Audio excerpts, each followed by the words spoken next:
இந்த ஸ்டாட்டின்னு சொல்லக்கூடிய கொலஸ்ட்ராலை குறைக்கக்கூடிய மருந்துகள் வந்து பேஷண்ட்டுகளுக்கு கொடுக்குறோம். அதுவும் ஒரு வருஷம் பார்த்திங்கன்னா ஹை டோஸ் ஸ்டாட்டின்னு சொல்கிறாங்க. அப்படின்னா அதிகமான அளவில் ஸ்டாட்டின் மருந்து கொடுக்கப்படுது ஃபுல் டோஸில்.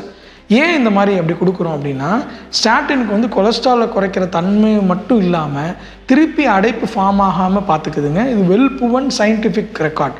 ஸோ அதனால் ஒரு வருஷம் கொலஸ்ட்ரால் குறைக்கக்கூடிய மருந்து ஃபுல் டோஸில் கொடுக்கப்படுது.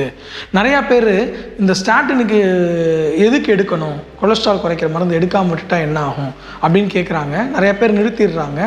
ஆனால் அது முற்றிலும் தவறு. கொலஸ்ட்ரால் மருந்தை எடுக்கிறது மூலமாக திருப்பி அடைப்பு வராமல் தடுக்கிறதுக்கான வாய்ப்பு நமக்கு இருக்குது. அதை எடுக்காமல் விட்டால் திருப்பி அடைப்பு வரக்கூடிய சதவீதம் 25-30% அதிகமாகுது. அதே மாதிரி சில பேருக்கு கொலஸ்ட்ரால் மருந்து எடுக்கும்போது உடலில் வலி ஏற்படலாம். அப்படி ஏற்பட்டுச்சுன்னா அவங்க டாக்டர்கிட்ட சொன்னீங்கன்னா உங்கள் மருந்தோட அளவை அட்ஜஸ்ட் பண்ணி கொடுப்பாங்க. தயவுசெய்து நீங்களாகவே ஸ்டாட்டின் மருந்தை நிறுத்திடாதீங்க. ஸ்டாட்டின் மருந்து கெட்ட மருந்து இல்லை. மிக மிக முக்கியமான இருதய நோய்க்கான அடைப்பு திருப்பி வராமல் இருக்கிறதுக்காக பாதுகாப்புக்கான ஒரு முக்கியமான மருந்து.